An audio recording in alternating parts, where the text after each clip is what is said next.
Shalom saudara-saudara yang dikasihi Tuhan. Senang bisa bertemu kembali walau hanya melalui Spiritual Journal bagian kedua, masih dalam edisi Hari Ibu Internasional. Di bagian pertama kita sudah belajar dari Hana, sosok wanita yang memiliki kedekatan dengan Allah. Sebelum membahas firman Tuhan lebih lanjut, mari kita ambil waktu untuk berdoa. Bapa yang baik, bersyukur untuk kesempatan yang Engkau berikan untuk merenungkan firman-Mu. Roh Kudus tolong kami agar dapat mengerti isi hati-Mu melalui perenungan ini. Dan kami bisa melakukan firman-Mu dalam kehidupan kami. Kami serahkan waktu ini sepenuhnya hanya di dalam nama Tuhan Yesus. Amin. Spiritual Journal bagian kedua masih membahas sosok wanita yang bernama Hana dengan merenungkan dari kitab 1 Samuel pasal 1 ayat 19 sampai 28. Bagian ini kita mau belajar dari Hana, sosok ibu yang melakukan perannya dengan baik. Mari kita lanjut membaca ayat 19 dan 20. Keesokan harinya bangunlah mereka itu pagi-pagi, lalu sujud menyembah di hadapan Tuhan. Kemudian pulanglah mereka ke rumahnya di Rama. Ketika Elkana bersetubuh dengan Hana, istrinya, Tuhan ingat kepadanya.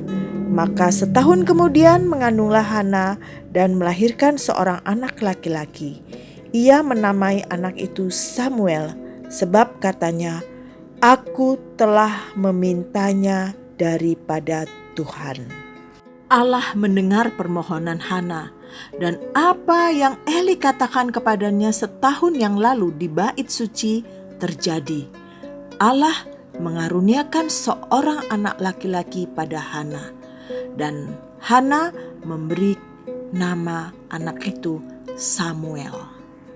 Seperti biasa ketika Elkana, suami Hana, pergi ke Silo untuk memberikan persembahan kepada Allah, Hana tidak ikut. Hana mengingat nasarnya kepada Allah. Hana berencana akan ke rumah Allah untuk mengantarkan anaknya Samuel saat sudah lepas susu, kira-kira berumur 2-3 tahun, untuk tinggal di rumah Allah agar Samuel dapat melayani Allah seumur hidupnya. Sebagai seorang ibu, Hana sangat tahu bahwa waktunya bersama Samuel sangat sedikit. Karena itu, Hana melakukan perannya dengan sungguh-sungguh. Hana mencurahkan kasih sayangnya kepada Samuel dengan memberikan ASI sampai usia lepas ASI sekitar umur 2-3 tahun. Hana pasti sudah mempersiapkan dirinya untuk berpisah dari Samuel karena nasarnya kepada Allah. Mari kita membaca ayat 24 dan 25. Ketika perempuan itu menyapih anaknya, dibawanyalah dia dengan seekor lembu jantan yang berumur 3 tahun, 1 eva tepung dan sebuyung anggur, lalu diantarkannya ke dalam rumah Tuhan di Silo. Waktu itu masih kecil betul kanak-kanak itu. Setelah mereka menyembelih lembu, mereka mengantarkan kanak-kanak itu kepada Eli. Hana sudah siap berpisah dari Samuel. Hana siap memenuhi nazarnya kepada Allah dengan mengantarkan Samuel yang masih kanak-kanak itu. Beberapa penafsir memperkirakan usia Samuel saat itu 2 tahun. Sebagai seorang ibu, saya bisa merasakan betapa sangat berat ketika harus berpisah dengan anak kita yang masih kecil. Ketika anak saya umur 3 tahun, saya dan suami harus menitipkan dia kepada mama dan papa.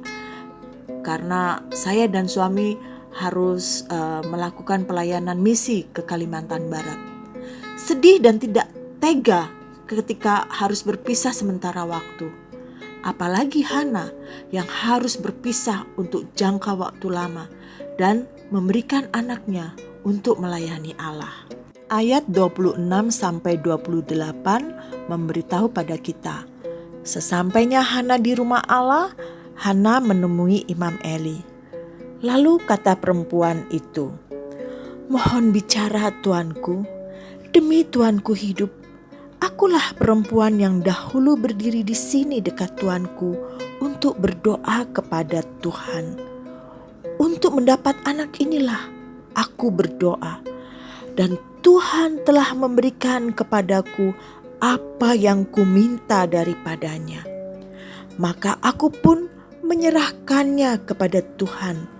Seumur hidup terserahlah ia kiranya kepada Tuhan.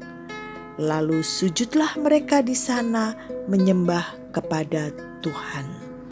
Hana memberitahukan kepada Eli peristiwa beberapa waktu lalu ketika ia berdoa dan disangka sedang mabuk.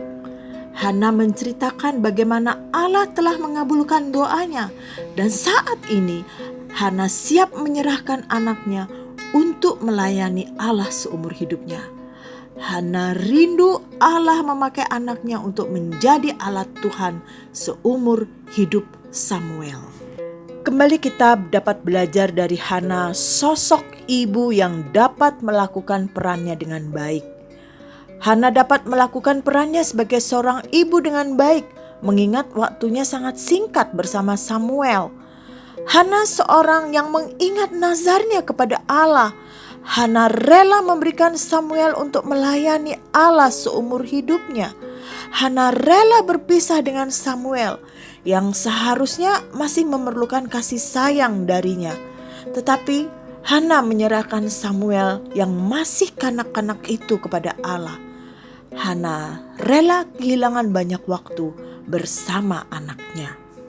Ketika merenungkan bagian ini, saya berpikir pasti Hana sangat bijak dalam menggunakan waktunya yang sangat singkat bersama Samuel. Selain dia memberikan asinya, tentu Hana juga berkomunikasi dengan Samuel. Bisa jadi Hana menceritakan siapa Allah dan bagaimana Allah menjawab pergumulannya dalam meminta Samuel. Tentunya dengan bahasa anak-anak, bahasa yang bisa dimengerti Samuel kecil.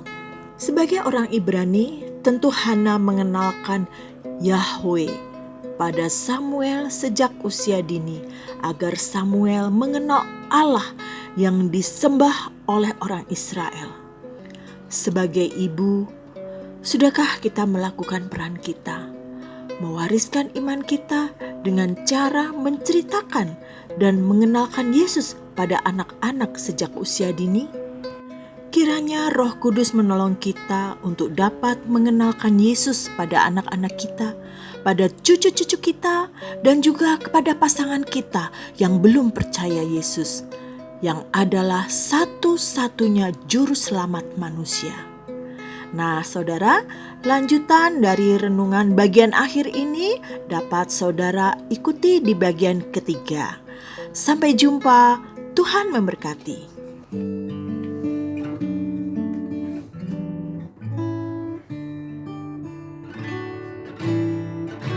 Kasih ibu kepada beta tak terhingga sepanjang masa, hanya memberi, tak harap kembali, bagai samsung